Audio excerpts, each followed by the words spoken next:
Alors, la question du temps, je vais essayer d'aller assez vite parce que j'ai des trucs assez passionnants sur les animaux après, etc. Ça va être plus light la deuxième partie parce que quand il se fait tard, il ne faut pas vous exploser le cerveau. Mais ça, quand même, c'est phénoménal quand on regarde ça à la lumière de la Bible. Alors, accrochez-vous encore 5 minutes avec quelques petites équations, quelques petits trucs. Mais je vais essayer de vous le simplifier. Dans notre monde, ça on comprend tous, deux masses ne peuvent pas être au même endroit en même temps. N'est-ce pas? C'est pour ça qu'on joue à la chaise musicale. Aux chaises musicales. Donc, on comprend que le temps et l'espace sont intimement liés. Ça va jusque-là? En 1905, tu ne peux pas être en même temps sur la même chaise que quelqu'un. Ça veut dire que l'espace et le temps sont liés. Voilà. Il y a un lien entre les deux. Voilà. Par exemple, Lyon est à 150 km, ça c'est l'espace, ou à 1h30 de voiture, ça c'est le temps. Donc il y a bien un lien entre les deux, n'est-ce pas? Voilà. Si on pouvait arrêter le temps, on pourrait être à Genève et Lyon en même temps, n'est-ce pas? Donc le temps limite notre espace. C'est bon? Ok. Et ça, c'est ce qu'a prouvé Einstein en 1905 avec ce qu'il a appelé la théorie de la relativité restreinte. Alors, je vais essayer de vous expliquer ça parce que vous allez voir que c'est très intéressant quand on met la Bible au regard de ça. Il faut que je retrouve ma souris, là voilà. Parce que ça a un impact sur toute la physique et sur toute notre compréhension de Dieu. Einstein, il nous a dit un truc, c'est que la vitesse de la lumière, elle est constante, 300 000 km par seconde, et que c'est la limite. On ne peut pas aller plus vite que la vitesse de la lumière, 300 000 km par seconde. Et ce qu'il a dit, un truc absolument phénoménal, c'est que le temps est élastique. Le temps, il n'est pas constant. Alors, je vais essayer de vous expliquer ça assez le plus simplement du monde. Vous imaginez que ça, c'est un wagon de train. Vous êtes dans un wagon, vous mettez votre iPhone par terre et vous mettez la lumière de l'iPhone vers le haut. Vous fixez un miroir au plafond du wagon, vous êtes dans le wagon et le train, c'est un TGV, il va à 270 km/h. Vous êtes dans le wagon, la lumière, vous la voyez, elle monte, puis elle redescend, c'est ça que vous voyez. La distance qu'elle parcourt, c'est ça, et puis ça. Maintenant, si vous êtes sur le quai, vous voyez passer le TGV, alors, à 270 km/h, vous ne verrez pas grand-chose. On va dire qu'il démarre du quai doucement, d'accord? Eh bien, qu'est-ce que vous voyez ici? La lumière, elle part de l'iPhone, mais comme le train, il avance, ben, vous la voyez, elle est là. Le miroir, le temps que la lumière monte, le miroir, il n'est plus là, il est là déjà. Et puis, ça se reflète, et ça repart vers le plancher, mais le temps qu'elle met la lumière pour aller de là à là, ben, le train, il a avancé. Donc, en fait, la distance qu'elle parcourt, la lumière, là, elle est plus grande que ça, en fait. Ce qui fait que, comme le temps, c'est la distance divisée par la vitesse, eh bien, le temps ici, il se passe plus de temps pour que la lumière revienne au sol que si vous êtes dans le wagon. C'est une histoire de référentiel. Alors ça se comprend un petit peu comme ça, c'est pas toujours évident à comprendre, mais quand on comprend ça, après, si vous avez fait un peu de géométrie, c'est le carré de l'hypoténuse. Hein. C'est vraiment, c'est un angle droit, c'est pas plus compliqué que ça. Mais tout ce qu'il faut comprendre, c'est que le temps n'aura pas la même valeur si vous êtes dans le wagon ou à l'extérieur du wagon. Et c'est ça, la relativité d'Einstein. C'est tout simple. C'est pas E égale mc2, tout ça, il y a des équations très complexes derrière. Mais ce qui montre, c'est que le temps n'est pas constant, tout dépend où on se place. Et tout dépend à la vitesse à laquelle on va. Le truc absolument hallucinant, c'est que si on pouvait voyager à la vitesse de la lumière, le temps s'arrêterait. À la vitesse de la lumière, le temps s'arrête. Et même si on pouvait envoyer quelqu'un dans l'espace à 99,999% de la vitesse de la lumière pendant 50 ans à sa montre, donc vous êtes dans l'espace, vous allez à 99,999% de la vitesse de la lumière pendant 50 ans à votre montre. Donc vous avez vieilli de 50 ans. Si vous revenez sur Terre, vous verrez qu'il s'est passé 11 000 ans. Je sais que c'est dur à comprendre, mais c'est une réalité physique. Et voilà pourquoi, sous nos pieds, il y a un accélérateur de particules. Parce que les particules infimes, toutes petites, qui constituent les atomes, ont ce qu'on appelle une demi-vie, ou en tout cas une durée de vie extrêmement brève, de l'ordre de quelques secondes ou quelques pourcentages de secondes. Donc si vous voulez observer ces particules, Le temps de les voir, elles sont déjà mortes. Donc si on peut les faire aller très proche de la vitesse de la lumière, eh bien on aura du temps puisque le temps va se ralentir et on va pouvoir les observer. C'est ça un accélérateur de particules. Le truc qui fait 27 km de circonférence qu'on a sous les pieds, c'est ça le but. Pour comprendre l'origine de l'univers, il faut qu'on comprenne ces particules. Et donc il faut les accélérer pour ralentir le temps et pouvoir les observer. Alors ce qui est fabuleux avec ça, et voilà la formule, hein. Alors il y a quelques scientifiques dans la salle, donc permettez-moi quand même, mais vous pouvez comprendre ça aussi. Alors ça c'est la vitesse, d'accord? Ça c'est la vitesse de la lumière. Ça c'est une fraction, c'est bon? Si V est égal à C, ça fait C au carré sur C au carré, ça fait 1. Donc ça fait 0. Quand vous dites diviser quelque chose par 0, c'est pas possible. Ben si, quand vous divisez quelque chose par 0, ça fait l'infini. Ça veut dire que plus vous allez vite, plus le temps est grand. Et c'est ça l'équation de la relativité restreinte du temps. C'est que le temps de l'observateur à l'extérieur du train, il est plus grand que le temps du gars qui est dans le train. Allez, je passe. Regardez, maintenant vous allez comprendre ce passage de la Bible qui vous a toujours surpris. En 2 Pierre chapitre 3, l'apôtre Pierre nous dit « Mais il y a une chose bien aimée que vous ne devez pas ignorer, c'est que devant le Seigneur, un jour est comme 1000 ans, et 1000 ans sont comme un jour. » Relativité restreinte d'Einstein, voilà, je comprends maintenant. Ben oui, le temps il est élastique. Et Dieu il est au-delà du temps, Dieu il va à la vitesse de la lumière, lui il est partout à la fois. Donc ça devient logique scientifiquement. Quand on parle de compatibilité entre la Bible et la science, c'est pas stupide ça. C'est n'importe quoi la Bible, un jour est comme 1000 ans, 1000 ans sont comme un jour. Ben, c'est pas si stupide que ça. Et l'autre écriture, c'est celle-ci en Apocalypse. On parle du paradis, et au paradis, il dit, il essuiera toute larme de leurs yeux, la mort ne sera plus, il n'y aura plus de deuil, ni cri, ni douleur, car les premières choses ont disparu. Pourquoi? Parce que les pleurs, la douleur, la mort, c'est des choses qui sont liées au temps. S'il n'y a plus de temps, il n'y a plus de mort, il n'y a plus de douleur, il n'y a plus de peur, il n'y a plus de souffrance, c'est terminé. Donc c'est logique. Donc vous voyez que même ce qu'il dit au paradis, le temps va s'arrêter, on sera éternel.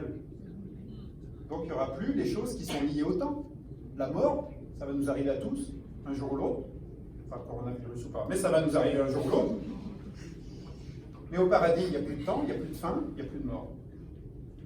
Donc ce n'est pas des âneries ce qui est dans la vie, c'est parfaitement scientifique. Évidemment, l'apôtre Pierre, la relativité restreinte d'Einstein, vous ne pouvez pas savoir. C'est peut-être encore de la préscience d'ailleurs. En tout cas, c'est parfaitement compatible avec les découvertes scientifiques sur le temps. Je sais que c'est un petit peu compliqué à comprendre. Retenez que le temps dépend de la vitesse. Et qu'une seconde, c'est pas la même. Alors, il y a des gens qui se sont dit, et si je voyage beaucoup? Tout dépend dans quel sens vous allez. Mais si vous prenez l'avion d'ici aux États-Unis, si on calculait en millionième de seconde, en effet, vous rajeunissez. Absolument. De quelques millionièmes de seconde, évidemment, mais quand on voyage, on rajeunit. Absolument. C'est étonnant, n'est-ce pas? Les satellites GPS qui s'adaptent.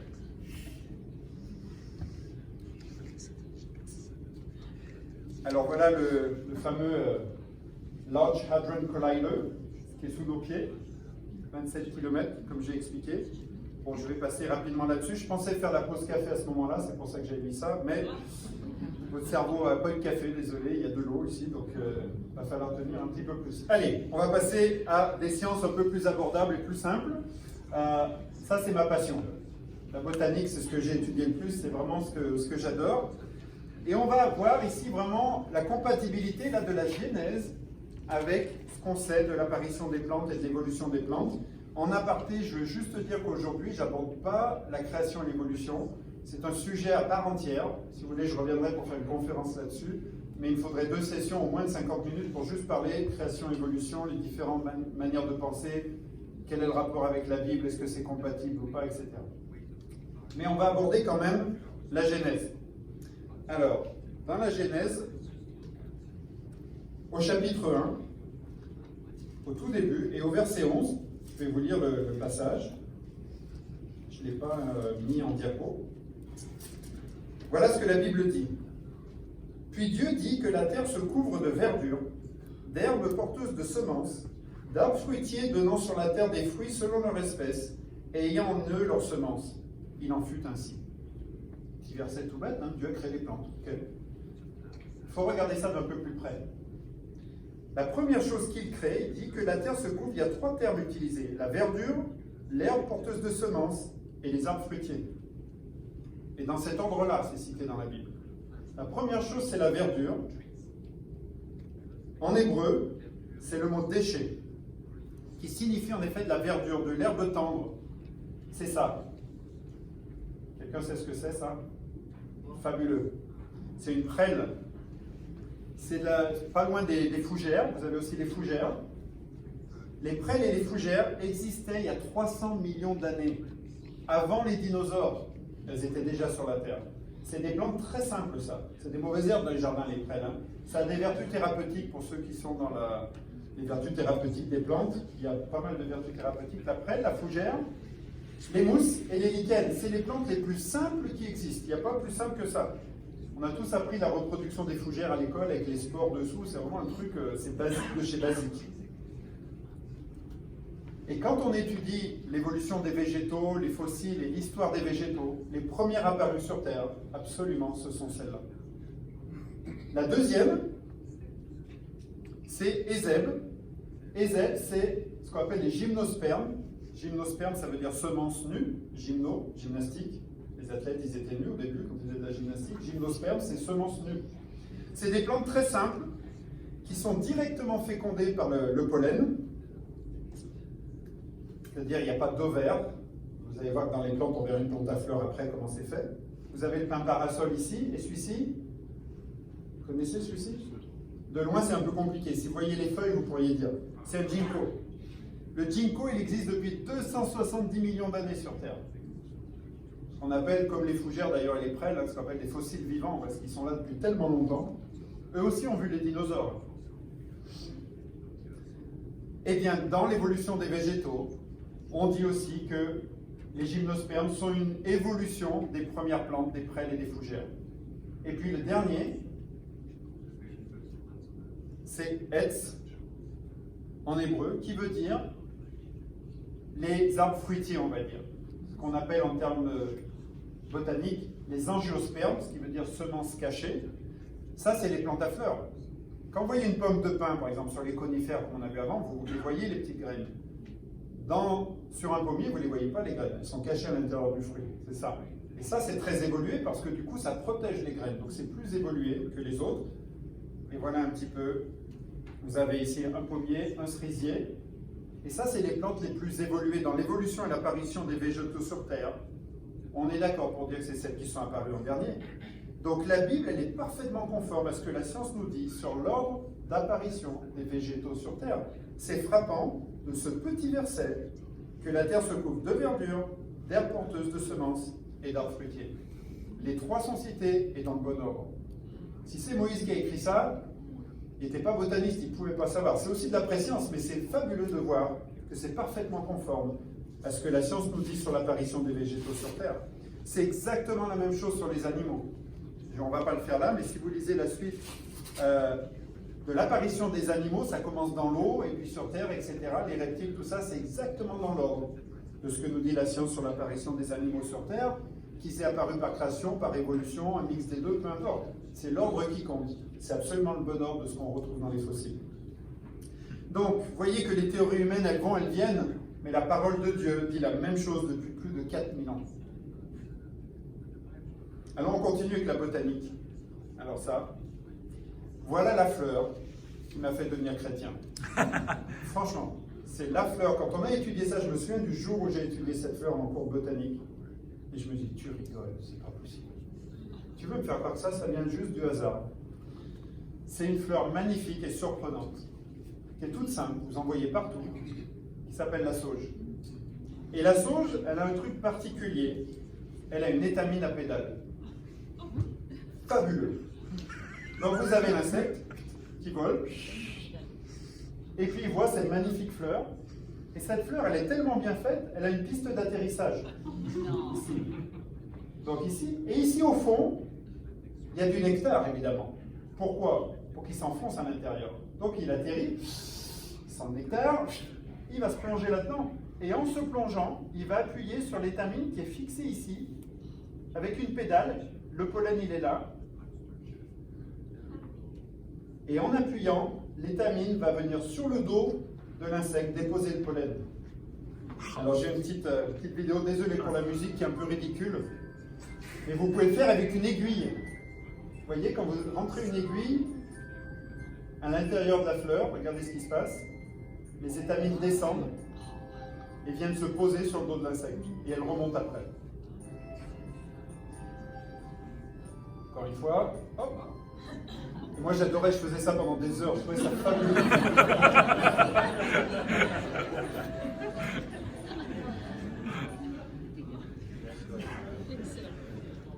Incroyable. Et l'autre chose ensuite qui se passe, c'est que quand, je vais aller trop en arrière, quand l'insecte il revient sur la fleur d'après, ce qui dépasse là, c'est ce qu'on appelle le style. Ça c'est l'organe femelle, puisque le pollen c'est l'organe mâle. Le style, il dépasse aussi ici. Donc quand l'insecte il s'est chargé de pollen, le sac à pollen l'a déposé sur son dos, il va dans la plante d'après, il rentre, regardez le style, il va frotter son dos.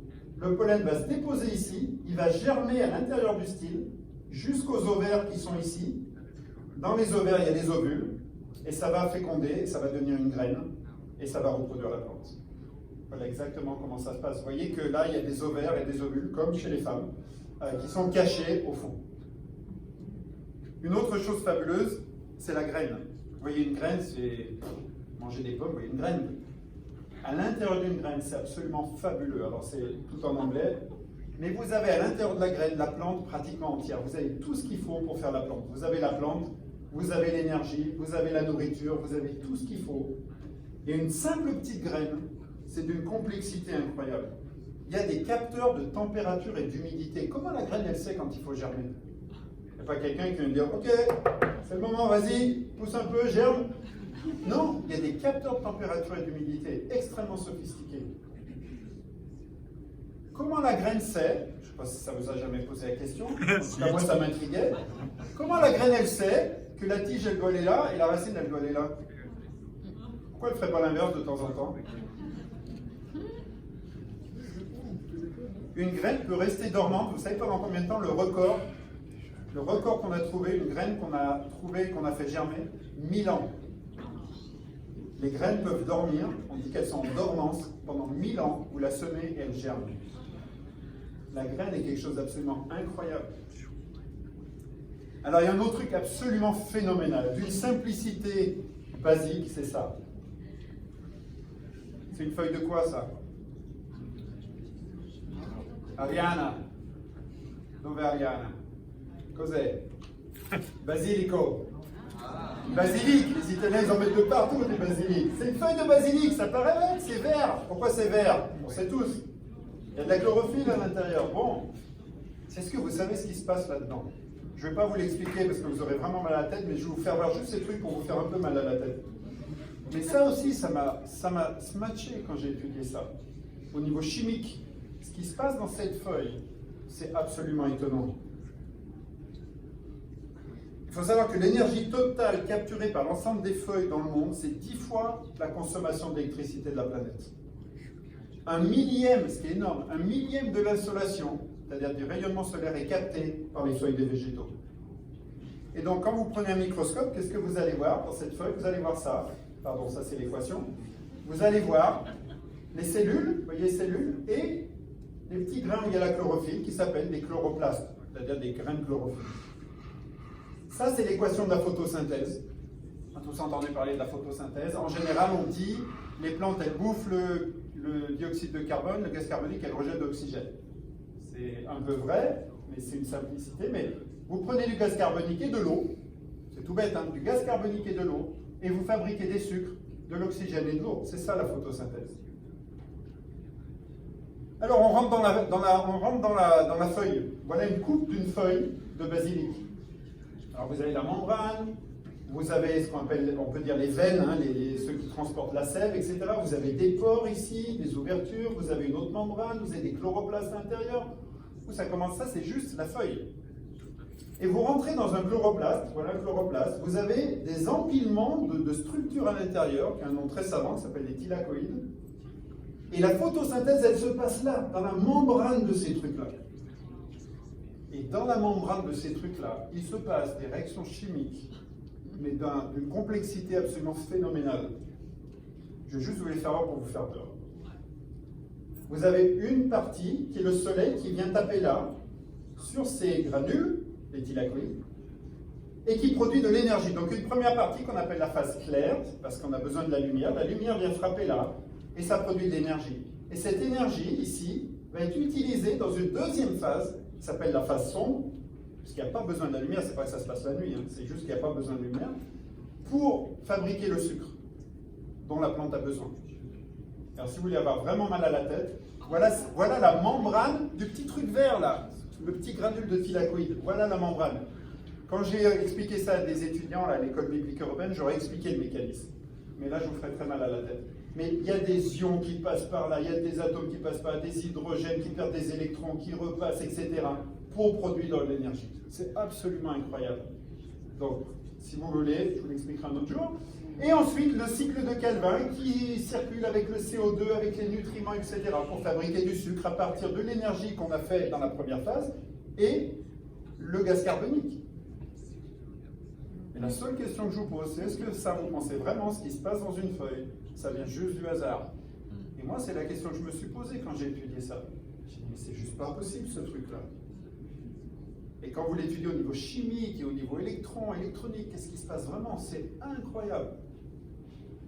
Donc la photosynthèse, juste ce qui se passe dans une feuille verte, c'est hallucinant. Hallucinant. Et c'est comme ça que la feuille et le végétal se construit les tiges, construit à partir de ce processus-là. L'énergie du soleil, le gaz carbonique, les nutriments qui arrivent du sol. Et il fabrique ses propres... Quand on dit les sucres, c'est les composés carboniques qui constituent la feuille, l'écorce et tout l'arbre. Vous êtes prêts? On va faire un peu de biologie moléculaire. Qu'est-ce que c'est que ce truc? Cellule. C'est une cellule. C'est un truc de malade, c'est pas un coronavirus, hein, c'est une cellule. Le coronavirus, sans rigoler, le virus, c'est un truc d'une simplicité. Un virus, ça ne peut pas vivre tout seul. C'est la différence avec une bactérie. Une bactérie peut vivre tout seul, un virus ne peut pas vivre tout seul. Il n'a pas tout ce qu'il faut pour vivre tout seul. Un virus que vous posez là, en quelques heures, il est mort. Une bactérie, ça peut rester sur une poignée de porte un petit moment, et puis surtout sur vous, très très longtemps. On a entre 10 000 et 100 000 milliards de ces trucs-là dans notre corps. Pardon. Entre 10 000 et 100 000 milliards. Je reviens. Alors, je ne vais pas tout vous expliquer ce qu'il y a là-dedans, mais vous avez une membrane, vous avez des endroits où on fabrique l'énergie, les mitochondries, où ça respire, vous avez du gras, vous avez des petits canaux, vous avez tout un tas de trucs, le noyau, qu'est-ce qu'il y a ici voilà, il y a tout un tas d'éléments à l'intérieur, mais la cellule, ce qu'il faut juste savoir, c'est que ça fait à peu près 50 microns. Il faut savoir que l'œil humain peut voir jusqu'à 100 microns environ. Donc, on ne peut pas voir une cellule à l'œil nu. 50 microns, c'est 50 millièmes de millimètre. Divisez un millimètre en 1000, prenez 50 parties, ça c'est la taille d'une cellule. Une cellule, c'est quoi? C'est une ville qui a de la haute technicité, qui est protégée par une enceinte, la membrane, faite en béton armé, avec un système de douane, de contrôle d'accès extrêmement sophistiqué, qui laisse passer dans un sens les matières premières et dans l'autre sens les produits manufacturés. Il y a des usines qui produisent 24 heures sur 24, qui sont en lien avec des milliards d'autres usines, dans un réseau très mystérieux qui est capable d'adapter la production, réguler, réparer, tout en faisant l'inventaire précis. Il y a une bibliothèque avec une fiche pour chaque pièce détachée. Donc on peut dire qu'une cellule, c'est une ville avec des usines, des routes, des codes d'accès, une administration, des éboueurs, une police, des unités de production d'énergie. Il y a tout ce qu'il faut. Et plus on a de connaissances en biologie moléculaire, plus on comprend la complexité de la cellule. Et ça continue, on n'a pas fini. Pour vous dire, il y a un gars très intelligent, Éric Karsenty, médaille d'or CNRS 2015, donc c'est très récent. Quand vous avez la médaille d'or du CNRS, c'est que vous avez fait vos preuves scientifiquement. Éric Karsenty, il a travaillé sur ça. Là. Vous voyez, il y a des petits tubes là, jaunes, ce qu'on appelle les microtubules. Ces microtubules, ils font 25 millionièmes de millimètre. c'est un rôle dans la séparation des chromosomes notamment, mais aussi pour transporter les éléments d'un point A à un point B de la cellule. Et ces microtubules, ils se créent et ils se recyclent en permanence dans la cellule. Ça, c'est des découvertes très récentes. Et c'est un truc phénoménal, parce que s'il se crée des microtubules pour faire passer un élément d'un endroit à un autre, ces microtubules, s'ils restaient là, ils se solidifieraient et la cellule, elle serait envahie de ça et elle serait complètement ankylosée. Donc, ils se détruisent et ils se recyclent. Donc, le recyclage, la protection de l'environnement, la cellule, elle sait faire. Et on étudie toujours ces trucs-là. C'est dynamique en permanence. Alors, je passe là-dessus, mais juste que vous sachiez que tous les gens qui travaillent sur la cellule et le fonctionnement de la cellule, plus les recherches avancent, et plus on découvre la complexité d'une simple cellule de 50 microns de taille. Et je vous rappelle qu'on en a un petit paquet dans notre corps, à peu près 100 000 milliards. Si je vous mets juste la photo de la membrane, juste la petite membrane qui protège la cellule, c'est à peu près, ça ressemble à ça. Et là-dedans, vous avez aussi des trucs à droite, à gauche, vous avez des protéines, vous avez des glucides, vous avez tout un tas de choses avec des têtes hydrophiles, des têtes hydrophobes, ça veut dire qu'ils laissent passer l'eau, qu'ils ne laissent pas passer l'eau, avec des passages, des canaux, des trucs. La membrane d'une cellule, rien que ça, quand vous étudiez ça, c'est un truc de malade. Extrêmement complexe. Vous êtes prêts pour un peu de chimie? Très simple. Chaque fois je dis très simple et je vous montre des trucs un peu compliqués. Qu'est-ce que c'est ça? H2O. Oui, H2O, c'est de l'eau. C'est la molécule d'eau, c'est simple. La molécule d'eau, ça paraît bête, hein, H2O, on sait tous, on l'utilise tout le temps. C'est un truc absolument phénoménal. C'est une molécule très simple, hein, 2 atomes d'hydrogène, 1 atome d'oxygène, mais c'est ce qu'on appelle une molécule dipolaire, pas bipolaire, hein, ne change pas d'humeur, c'est dipolaire. C'est-à-dire que l'oxygène a tendance à plutôt attirer les charges négatives, on dit qu'il a une charge partielle négative, et l'hydrogène c'est l'inverse. Ce qui crée entre l'atome d'oxygène et les 2 atomes d'hydrogène un angle qui est toujours le même. 104 degrés 45, toujours le même, identique, sur toutes les molécules d'eau du monde. Et cet angle est très important. Ces différences de charge, le fait qu'il y ait du négatif et du positif, ça permet à l'eau, aux molécules d'eau, de s'agréger les unes aux autres par des liaisons qu'on appelle des liaisons faibles, c'est-à-dire qu'on peut rompre facilement. L'eau, vous pouvez facilement verser, le liquide il se sépare en deux très très facilement. Mais en même temps, cette fluidité et cette viscosité très importante de l'eau. Et donc, ces propriétés-là permettent à l'eau de jouer le rôle de solvant, c'est-à-dire de dissoudre les éléments. Par exemple, dissoudre les éléments du sol pour les apporter à la plante. Notre sang est composé environ à 83% d'eau, je fais gaffe à mes chiffres parce qu'il y a des médecins dans la salle, je ne dis pas des âneries, 83% d'eau dans le sang qui, si elle n'avait pas ces propriétés-là, ne pourrait pas dissoudre les éléments transportés dans le sang. Ça joue aussi sur la pluie. Quand la pluie tombe, elle dissout certains gaz qui sont dans l'atmosphère et qui enrichissent aussi la Terre. Donc c'est une propriété extrêmement importante. Toute la vie dépend de cette propriété, de cette dipolarité et de cet angle-là. Est-ce que cet angle, il s'est fait juste comme ça au hasard? Ou est-ce qu'il a été calculé, prévu par un ingénieur? Si la molécule d'eau était plate, si elle était comme ça, eh bien, elle serait trop dense, et notamment la glace, la forme solide de l'eau ne flotterait pas. Et ça serait très grave si la glace ne flotterait pas. Parce que d'abord, l'eau s'évaporerait toute l'année au pôle, la banquise qui recouvre les pôles empêche l'évaporation sur toute une partie de l'année, ou en tout cas la limite énormément. Et puis les icebergs couleraient, et ça perturberait un tout petit peu les courants marins, si vous voulez. Donc la structure de la glace, elle est très très importante. Et la structure de la glace, c'est ça, c'est-à-dire que les molécules d'eau se mettent en forme d'hexagone, elle est moins dense que l'eau, et ça flotte. Ça, c'est une particularité dans la nature. La plupart des solides sont plus denses que le liquide, sauf l'eau. Et ça, c'est une propriété absolument phénoménale. Alors, vous pouvez étudier la structure de l'eau. Ça paraît tout bête, hein, vous ouvrez le robinet, vous avez de l'eau, mais l'eau, c'est un truc que Dieu a créé qui est absolument phénoménal, et on sait que la vie dépend de l'eau. C'est pour ça qu'on cherche de l'eau sur Mars, pour savoir s'il y a de la vie, mais ça dépend juste de cette propriété-là. Toute la vie dépend de ça. On va aller vers du beaucoup plus simple, et on va aller vers cet animal-là. La baleine grise. qui a un système extrêmement sophistiqué de ce qu'on appelle la thermorégulation. La thermorégulation, c'est juste réguler la température. Comme notre corps, vous êtes à 37 degrés en général tout le temps, sauf si vous avez de la fièvre, et dans ce cas-là, il faut sortir tout de suite. Mais quelle que soit la chaleur, c'est pour ça qu'on transpire en été, c'est pour ça qu'on grelotte et que les poils se dressent en hiver, pour maintenir la température. Cette baleine, elle vit dans les régions arctiques. Vous imaginez qu'avec l'eau glaciale qui lui rentre dans la bouche, elle pourrait perdre énormément de chaleur par la langue qui est énorme. Il y a une couche de graisse isolante sur cette baleine de 50 cm. Donc si vous pensez que vous êtes un peu obèse, 50 cm de graisse, on en est tous loin quand même, hein, mais elle est bien protégée. Et elle a un système qui s'appelle en latin, qui a été appelé par les scientifiques Rete Mirabile, le réseau magnifique, miraculeux. C'est un système d'échange de chaleur à contre-courant. C'est-à-dire qu'à l'intérieur des nageoires et de la langue, vous avez les artères qui transportent le sang, on va dire chaud, de l'intérieur, qui va amener le sang à la langue, sauf que s'il arrive chaud, il va perdre énormément de chaleur. Et bien sur son parcours, il est entouré de toute une série de veines, avec un système de capillaires extrêmement complexe, que la baleine peut fermer ou ouvrir, comme elle le souhaite,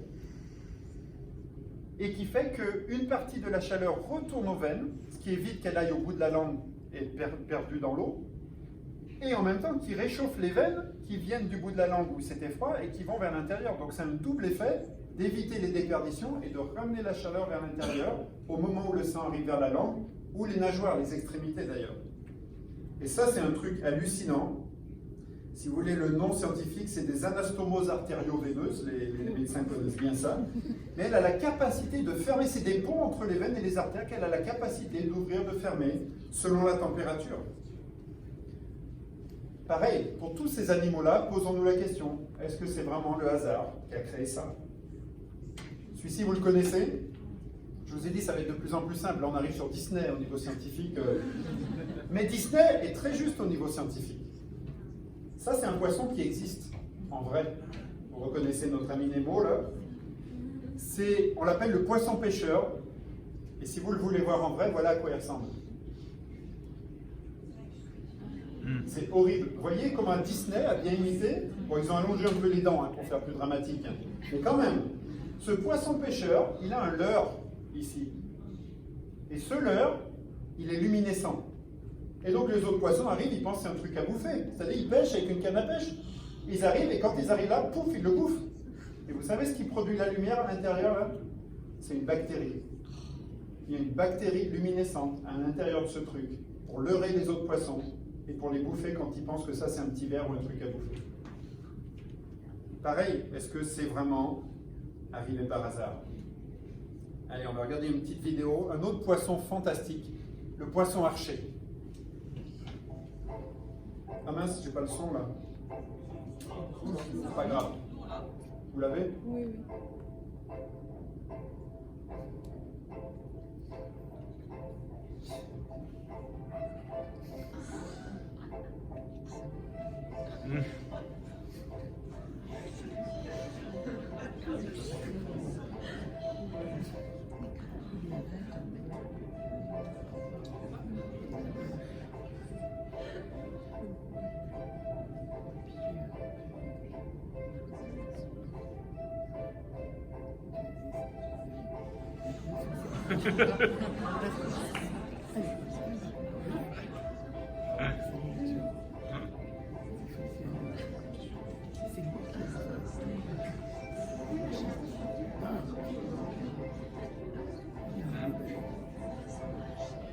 Alors ça paraît tout simple, hein? Mais pour pouvoir faire ça, la grosse question, c'est comment ils voient? Vous avez essayé déjà d'être en plongée, de regarder à l'extérieur? Nous, on serait incapable de voir le truc au-dessus sur la feuille. Et en plus, la distance, le relief, quand on est dans l'eau, on ne voit pas. Eh bien, son œil, alors je ne vous l'explique pas là, mais son œil est extrêmement perfectionné. En fait, son œil, il est composé de deux parties différentes. Quand il voit normal, c'est l'œil d'un poisson qui voit plus ou moins en noir et blanc.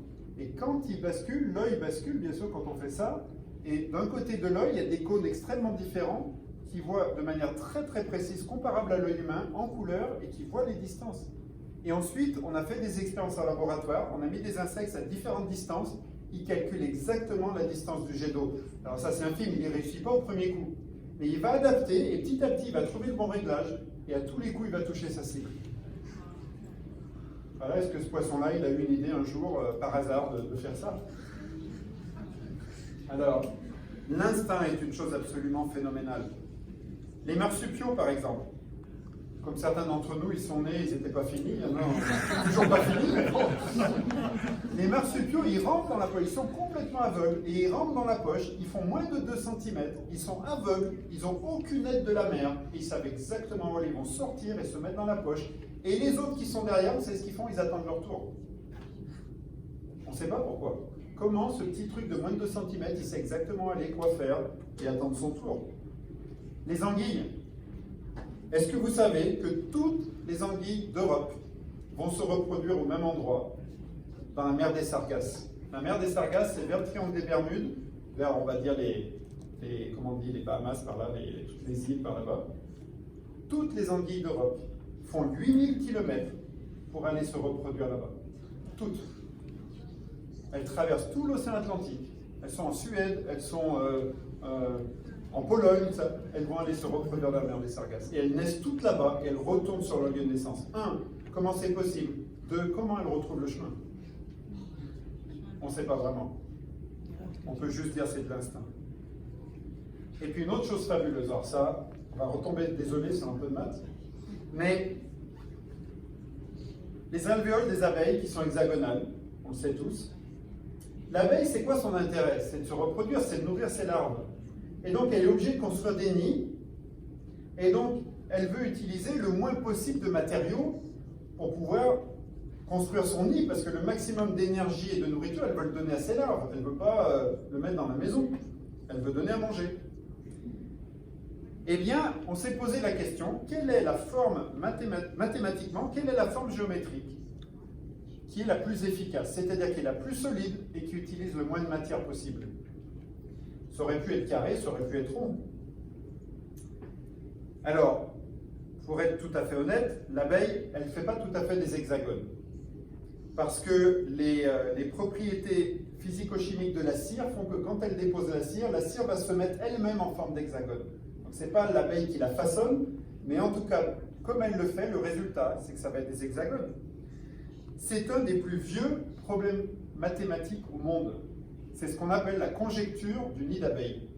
Et il y a des mathématiciens qui se sont penchés dessus pendant des années, ça date de 36 avant Jésus-Christ. En 36 avant Jésus-Christ, on s'est posé la question, la conjecture du nid d'abeille. C'est-à-dire comment faire la structure la plus solide possible avec le moins de matière possible. Voilà le problème posé, qui est un problème géométrique et mathématique. Vous savez, quand ça a été découvert, on a réussi à le démontrer. 1999. Thomas Alès, un mathématicien américain, et la théorie a été revue en 2001, il a publié. Est-ce que vous voulez voir juste 2 pages de ses calculs? Il y en a des pages et des pages. Voilà 2 des pages de ses calculs.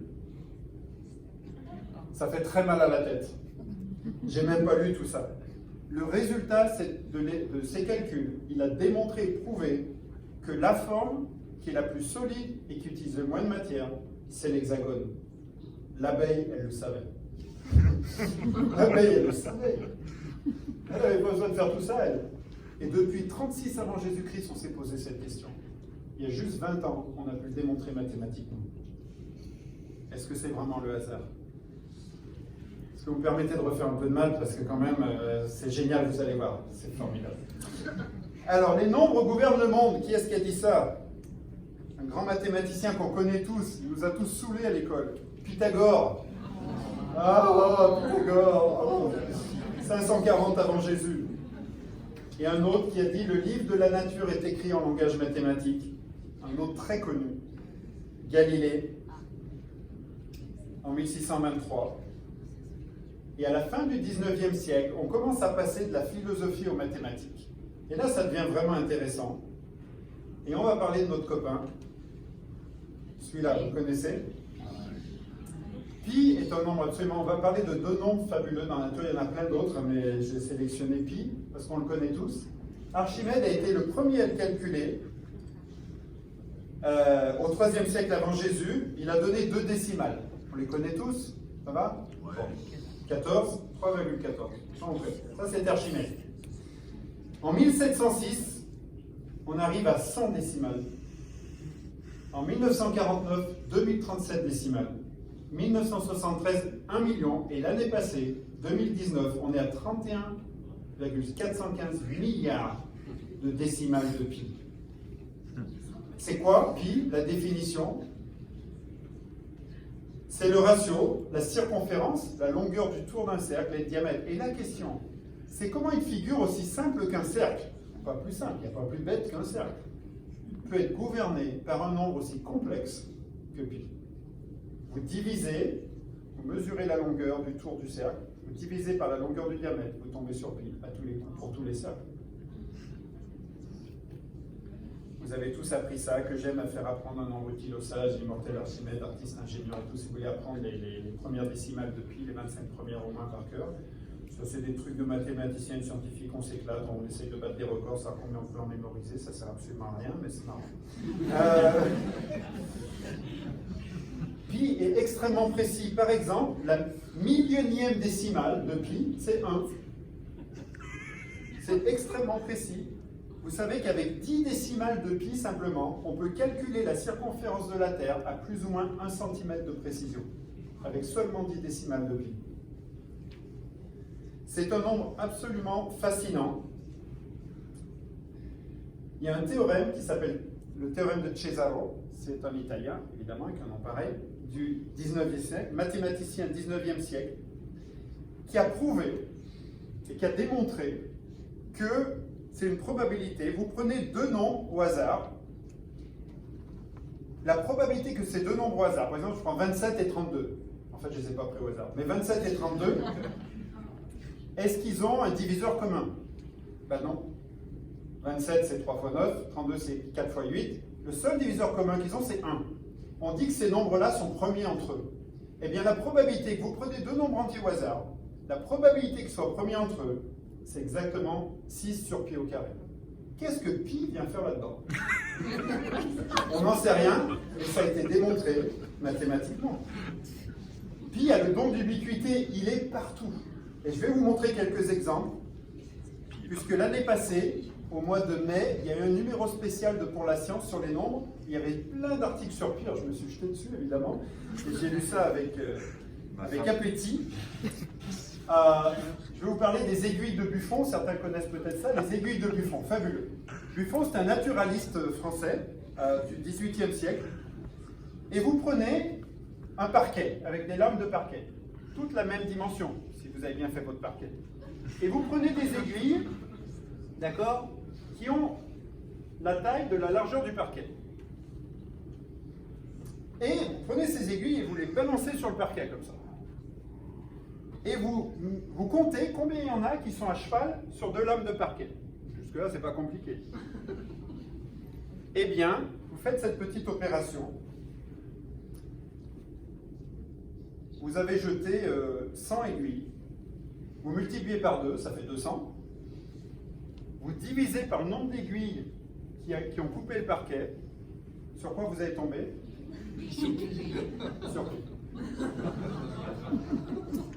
Ça s'appelle les aiguilles de Buffon.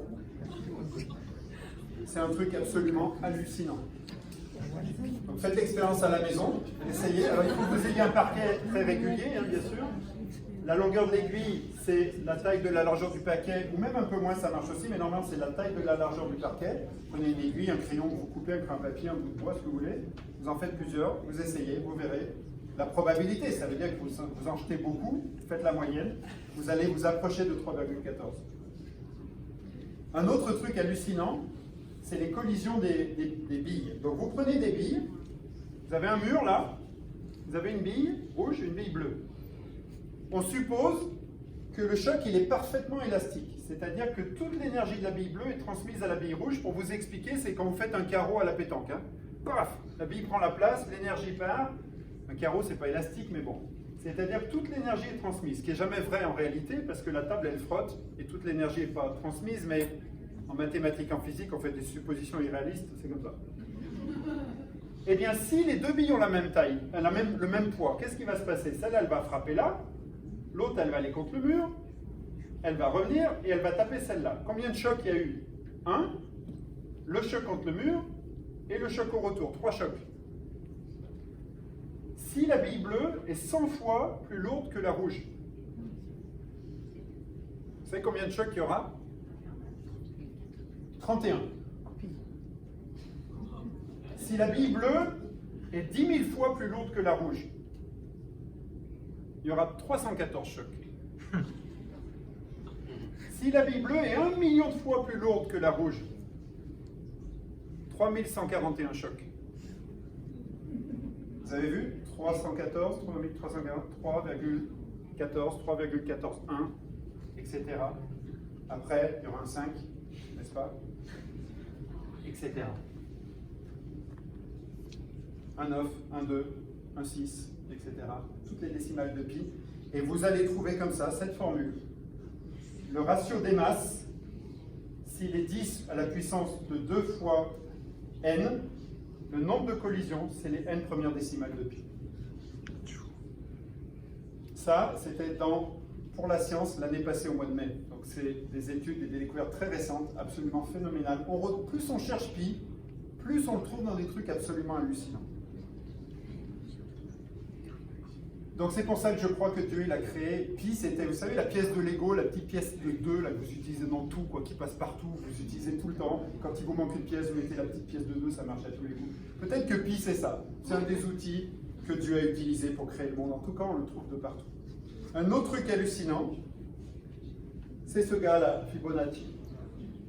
Et pour certains, vous avez étudié ça. Fibonacci, c'était un Italien, c'était pas son vrai nom. Son vrai nom, c'était Léonard de Pise. Mais les gens l'ont appelé Fibonacci, il avait plein de surnoms. Un des plus talentueux mathématiciens du monde occidental, du Moyen-Âge. Il est né en 1170 à Pise. Et il est connu notamment pour avoir introduit l'algèbre telle qu'on pratique, et notamment les chiffres arabes dans notre mathématique. C'est lui. Cette suite de Fibonacci, c'est ça. Vous prenez 0 et 1 et vous les ajoutez. Ça fait 1. Vous ajoutez 1 et 1, ça fait 2. Vous ajoutez 2 et 1, ça fait 3. Vous ajoutez les deux chiffres et ça donne le suivant. Ça va jusque-là au niveau mathématique? Donc ça s'écrit comme ça. Eh bien, cette suite-là, on la retrouve partout dans la nature. C'est bête hein, comme suite. Hein. Par exemple, on va la retrouver dans ce qu'on appelle la phyllotaxie spiralée, c'est-à-dire les feuilles qui sont placées en spirale sur la tige d'une plante. C'est un nom un peu complexe. La phyllotaxie, c'est comment les feuilles sont placées sur une tige, et là, elle est en spirale. Vous faites le nombre de tours et le nombre de feuilles par tour. Par exemple, ici, vous avez la feuille 1, la feuille 2, la feuille 3 qui sont au même niveau. Donc il y a 3 feuilles là sur ce tour. Le tour suivant, vous avez la 4, la 5, la 6. Puis vous avez la 7, la 8, la 9. Donc là, à chaque tour, il y a 3 feuilles. Donc, un tour, 3 feuilles. D'autres plantes, vous allez avoir un tour, 2 feuilles. Un autre, 2 tours, 5 feuilles. 3 tours, 8 feuilles. 5 tours, 13 feuilles. 8 tours, 21 feuilles. Toutes les plantes, pour toutes les plantes, ça marche. C'est toujours des nombres de la suite de Fibonacci. À tous les coups, le numérateur et le dénominateur sont toujours des nombres de la suite de Fibonacci. De la même manière sur les pommes de pin, vous voyez qu'il y a des espèces de spirales sur les pommes de pin. On voit que les écailles, elles sont mises sur des spirales. Donc vous avez des spirales sénestres, c'est-à-dire qui vont vers la gauche, les rouges, et des spirales dextres qui vont vers la droite. Vous comptez le nombre de spirales sénestres, rouges, et le nombre de spirales dextres, vertes. Ici, vous en avez 8 rouges et 13 vertes. 8, 13, deux nombres de la suite de Fibonacci. Et ça marche tout le temps. Sur toutes les pommes de pin, vous allez toujours tomber sur des nombres de la suite de Fibonacci.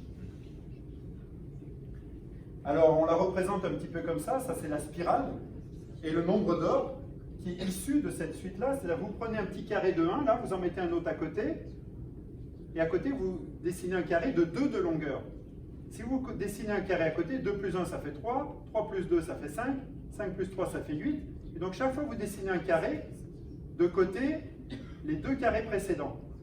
Et vous reliez les coins des carrés, et ça vous fait une spirale parfaite. Et on a déterminé ainsi le nombre d'or, qui est la solution de l'équation x au carré égale x plus 1, qui est très simple, mais juste pour résumer, ce nombre d'or, c'est ça. C'est 1,61803398887. Et la formule, pour pour ceux que ça intéresse, c'est pas très compliqué, c'est 1 plus racine carrée de 5 divisé par 2. C'est bête, hein, c'est un chiffre vraiment, c'est pas très complexe comme chiffre. Eh bien ce nombre-là, de la même manière, on va le retrouver partout dans la nature. Par exemple, le nombre de spirales d'une fleur de tournesol et la forme de la spirale. Et ça, c'est le nautile. La spirale du nautile est exactement la spirale qu'on vient de voir, issue de la suite de Fibonacci du nombre d'or. Alors, il y a des gens qui voient cette spirale un petit peu partout, il faut faire attention. Ça, c'est absolument démontré, prouvé, mesuré sur le nautile, là aussi. Après, il y en a qui la voient dans la spirale des ouragans, dans la spirale de la galaxie et tout. Bon, il faut quand même faire attention à ne pas dire n'importe quoi, tout ça n'est pas prouvé. Mais c'est un nombre extrêmement bizarre, le nombre d'or. Vous ajoutez 1 et il se multiplie par lui-même. Vous soustrayez 1, vous tombez sur son inverse. C'est-à-dire son inverse, vous faites 1 divisé par ce nombre-là. C'est du jamais vu dans les nombres. Il est absolument unique. Et au XVIe siècle, notre ami Kepler, vous savez qu'on avait vu tout à l'heure, il va prouver que dans la suite de Fibonacci, vous prenez le terme, par exemple 8, vous le divisez par celui qui est avant, 5. Plus vous avancez dans la suite, plus vous allez loin, plus ce ratio, cette division va se rapprocher du nombre d'or. Ça aussi, c'est absolument hallucinant. Et ce nombre d'or, eh bien, la suite de Fibonacci, par exemple, on va le retrouver dans le nombre des pétales d'une fleur. C'est pour ça qu'une marguerite, elle a toujours un nombre de pétales de la suite de Fibonacci. En général, les marguerites, c'est 34, 55 ou 89. C'est pour ça que quand vous dites « je t'aime un peu beaucoup, à la folie, passionnément », pas du tout, si vous commencez par « je t'aime », alors c'est les Italiens qui ont créé ça, c'est des malins, pour draguer les filles, ils savent y faire. Et donc, ils ont créé ce truc, et si vous commencez par « je t'aime », vous allez tomber soit sur « à la folie », soit sur « passionnément ». Attention, si vous commencez sur un peu, vous allez tomber sur pas du tout en général. Vous commencez bien par « je t'aime » et n'oubliez pas un pétale. Et c'est pour ça que les trèfles à 4 feuilles sont très rares, parce que 4, c'est pas un nombre de la suite de Fibonacci. 3, oui, mais pas 4. C'est pour ça que c'est extrêmement rare dans la nature. Et les marguerites répondent exactement à cette règle-là. Le corps humain aussi, d'ailleurs. Si vous êtes normalement constitué, l'homme de Vitruve de Léonard de Vinci, eh bien, le rapport entre la distance de votre nombril au sol et votre taille totale, en général, vous tombez sur le nombre d'or. Si vous êtes normalement constitué, essayez chez vous ce soir, vous allez tomber sur 1,6 quelque chose. C'est aussi un critère de beauté. On le retrouve dans les phalanges des mains, dans les proportions des phalanges des mains, on le retrouve de partout. Certains ont étudié le violon de Stradivarius. Dans les proportions du violon Stradivarius, on retrouve ça aussi, et surtout dans la musique. Là aussi, faites attention, on dit des fois n'importe quoi, mais il y a des mathématiciens, musiciens qui ont étudié, par exemple, la musique de Bach, et on sait que c'était quand même un maître, la musique de Bach.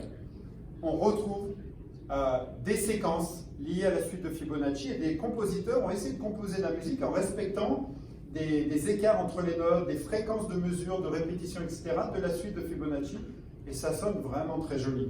La question, c'est est-ce que Bach il savait? Est-ce qu'il l'a fait par hasard et ça sonnait beau? Et donc il l'a écrit, mais parce que ça sonne beau, c'est parce que ça respecte cette règle de la nature. On le retrouve dans Beethoven, dans Mozart, dans Debussy, dans Chopin, etc. J'ai étudié ça, c'est passionnant. On le retrouve dans la Bible, les proportions de l'arche de Noé. L'arche de l'Alliance, dans les proportions, c'est la même chose, ça respecte ces proportions-là. Donc, hallucinant. On n'a pas fait de physique, ça vous dit un peu de physique? Je vais vous perdre, là, je vais vous faire mal à la tête. Non, on va aller vite. Arnold Sommerfeld, un physicien allemand, directeur de l'Institut de physique théorique, professeur de physique à l'université de Munich, je suis fatigué.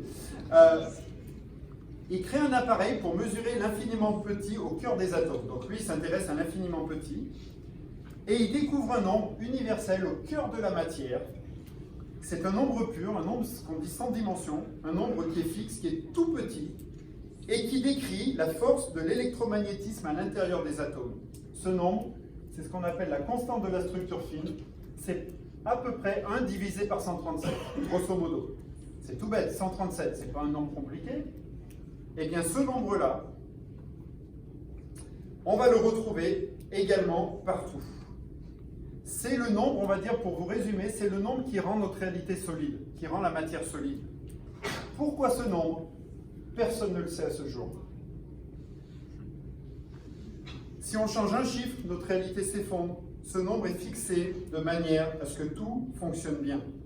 Et donc il y a un Suisse, quand même, enfin, il est suisse, un Suisse américain, qui s'appelait Wolfgang Pauli, qui a consacré sa vie à découvrir pourquoi ce nombre-là. Il a même travaillé avec Carl Jung, un grand psychanalyste. Il a travaillé pendant 30 ans de recherche. Il n'a rien trouvé. Pourquoi 137? Alors l'histoire est drôle, et ça c'est pas une légende, je l'ai vérifié parce que je trouvais ça un peu bizarre, un peu truc fabriqué, mais non c'est vrai. Il est mort en 1958 dans un hôpital dans la chambre 137. C'est quand même drôle, il y a un peu des... Après, il y a un autre gars un peu intelligent qui sortait de MIT, Richard Feynman, en 1939, un gars qui a participé par exemple aux recherches sur la bombe atomique, prix Nobel de physique en 1965. En 1999, il est élu comme l'un des plus grands physiciens de tous les temps. Il a déclaré « Plus nous l'étudions, plus il nous semble étrange. C'est un des plus grands mystères de la physique, un nombre magique qui nous vient sans que l'homme ne le comprenne. » Il y a eu des études récentes en 1999 au Pays de Galles qui ont montré qu'il n'est peut-être pas constant, mais c'est la seule étude qui a été faite. Toutes les autres études montrent qu'il est constant. Max Born, qui est un des pères de la mécanique quantique, a donné une conférence, le mystérieux nombre 137. Et là, vous allez halluciner, parce qu'il a démontré que ce nombre, qui est à l'intérieur de la matière, la constante de la structure fine, est lié, vous êtes prêts, à la charge de l'électron, à la vitesse de la lumière, à la constante de Planck et à pi. Voilà la formule. La charge de l'électron, la constante de Planck, la vitesse de la lumière et pi. Cette formule, elle n'est pas si compliquée. Il a démontré que alpha, la constante de la structure fine, elle se mesure comme ça. Et on retrouve encore pi là-dedans. Hallucinant. Einstein, en 1951, a posé cette question. Dieu avait-il le choix quand il a créé l'univers? Il a répondu non. 1 sur 137, il n'avait pas le choix, il fallait qu'il mette ce nombre-là. Il fallait que Dieu mette ce nombre-là pour que ça tienne. Donc maintenant, vous avez vraiment mal à la tête. Pour conclure, est-il rationnel de croire en Dieu au XXIe siècle? Vous avez trois options. Soit Dieu a créé l'univers, soit l'univers est juste apparu de rien, sans aucune explication, soit l'univers a toujours existé. Le problème avec la rationalité, oh mais moi je suis rationnel, j'ai les pieds sur terre. Je suis désolé les gars, vous n'avez pas le choix. Parce qu'il n'y a aucune de ces trucs qui est très rationnelle. Est-ce que croire que tout ce qu'on vient de voir, c'est que le hasard total? Ça ne me semble pas très rationnel de croire ça. Et moi, les gens qui me disent, j'adore parler avec des scientifiques athées, mais moi je suis rationnel. Et tu crois que c'est rationnel, avec toute la connaissance que tu as, que tout ça, ça vient du hasard, c'est rationnel de penser ça? Et moi, je pense aujourd'hui, quelqu'un qui est scientifique sérieux, qui est athée, il a plus de foi que moi, parce qu'il croit dans le hasard total. Il y a un bouquin qui a été écrit par Ralph Chalice qui s'appelle « Il faut beaucoup de foi pour être athée ». En fait, vous ne pouvez pas juste croire à l'ordinaire. Ces trois options, elles sont toutes les trois extraordinaires. Est-ce que Dieu est la raison pour laquelle je suis debout sur cette planète qui tourne à 1700 km/h sur elle-même et autour du Soleil à 108 000 km/h? Dans cette galaxie qui se déplace à 2,3 millions de km/h, est-ce que c'est Dieu qui est à l'origine de ça? Imaginez, vous jouez au poker, je ne sais pas s'il y en a qui jouent au poker ici, et vous jouez comme Thierry, et Thierry, 20 fois de suite, il a une quinte royale. Qu'est-ce que vous penseriez? Est-ce que ce serait rationnel de dire « Quelle chance il a ce soir, mais c'est pas possible !» Non. C'est pas très rationnel, n'est-ce pas? On dirait bon, il a triché, mais Thierry est honnête quand même. Je dis Thierry parce qu'il est honnête, sinon ce serait horrible de dire ça si c'était pas. Quand même. Mais il est pasteur quand même, donc il triche pas. Quand même. Mais ça serait pas très rationnel de dire quelle chance. Et donc on n'a pas le choix. Il y a un gars qui est pourtant très intelligent, qui s'appelle Quentin Smith, professeur de philosophie à la Western Michigan University, et voilà ce qu'il a dit. Le fait est qu'il est plus raisonnable de croire que nous venons de rien, par rien et pour rien. Nous devrions accepter et reconnaître cela et être émerveillés par le fait que nous avons cette chance merveilleuse de participer brièvement à ce rayon de soleil qui vient interrompre sans raison le règne de la non-existence. Waouh! Mais est-ce que ça ressemble pas à une naissance virginale? On est né de rien, par rien et pour rien. Pour moi, c'est une naissance virginale. Donc la question, c'est quelle naissance virginale vous croyez? Celle de Jésus, qui est né d'une vierge, ou le monde qui est né aussi d'une vierge, de rien en fait? En fait, on croit tous à une naissance virginale. La question, c'est laquelle? À quelle naissance virginale vous croyez? Et puis, c'est pas satisfaisant. S'il y a une chose qu'on sait bien en tant que scientifique, c'est de rien, rien ne peut venir. Il n'y a rien qui peut naître de rien. Donc, c'est pas très cohérent, mais il y a des gens qui pensent ça. Donc, c'est pas très rationnel de croire à ces choses-là. Oui, absolument, la réponse, vous avez compris, oui, c'est rationnel de croire à Dieu, si on veut le dire comme ça, au XXIe siècle. La Bible est-elle compatible avec la science? Parce que quand même, il faut répondre à la question. Oui, on l'a vu aujourd'hui. Mais la question du sens de la vie, elle demeure. Et les questions qu'il faut se poser, c'est l'origine, le sens, la moralité, et puis notre destinée, quel est notre avenir? Et la science, qu'est-ce qu'elle nous donne? Des évidences sur l'existence de Dieu. Imaginez, vous participez à un match de rugby, vous arrivez, le match est commencé, vous n'avez jamais joué au rugby, vous ne savez pas quand ça a commencé, vous ne connaissez pas les règles, et vous êtes complètement paumé, et vous pouvez rentrer sur le terrain et faire semblant. Vous voyez les autres qui font ça, vous faites ça, vous voyez les autres qui tombent par terre, vous tombez par terre, et puis vous faites semblant que vous êtes à peu près un joueur de rugby. On peut faire la même chose dans la vie. Si on veut une vie qui en vaut la peine, il faut qu'on réponde à ces questions. Dans la vie, on peut faire la même chose. On ne comprend pas vraiment d'où on vient. On ne sait pas quand ça a commencé. On ne sait pas ce qu'on fait là. On ne connaît pas les règles. On ne sait pas où on va. Mais on fait semblant, on prétend que, ouais, on est comme les autres, on est cool et tout. Mais en fait, on est perdu au fond de soi. On n'a pas répondu à ces questions-là.